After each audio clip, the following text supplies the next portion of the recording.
नमस्कार सांग माने आज भिडटी रही रावणर मृत्यु बेले लक्ष्मण को क्यों तीनोटी ज्ञान देइथिले। रामचंद्र जेतबळे रावणर नाभि को मारिले सेतबळे रावण तळे पड़ी जाइथिले। एही समय रे रामचंद्र लक्ष्मण को कहिले जाओ लक्ष्मण रावण ठारू अमूल्य शिक्षा ग्रहण कर। रामचंद्र जानिथिले रावण बहुत ज्ञानी पंडित थिले, तेणु रावणर मृत्यु समय रे लक्ष्मण को ज्ञान नेबा पई कहिथिले रामचंद्र रावण ठारू। रामचंद्र को रावण तीनोटी कथा कहिथिले। जीवन रे जदि किछि शुभ कर्म करिवार अछि तेबे ताकू आग शेष कर। मु श्रीराम को जानिबारे विलंब करिदेली, तेणु आज मोर एही दशा। द्वितीय रे कहिथिले केबे भी निजर शत्रु को निज ठारू छोट बा दुर्बल भाबिबा अनुचित, कारण बानर सेना को दुर्बल बोली भाबिथिली, जहा मोर बहुत बड़ भूल थिला।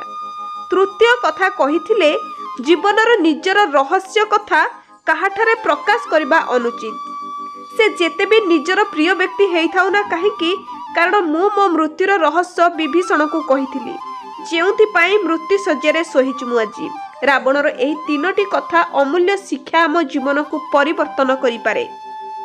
आज एही भिडियोटी एठी रखुची। भिडियोटी शेष पर्यंत देखंतु। भिडियोटी भल लागिथिले भिडियोटी को लाइक करी चैनल को सब्सक्राइब कर दियंतु। जो परि भाबरे एही बळे नुवा नुवा भिडियो मु आपण मानक पई निहाती भाबरे आनि रखिबी। रहुची। जय जगन्नाथ।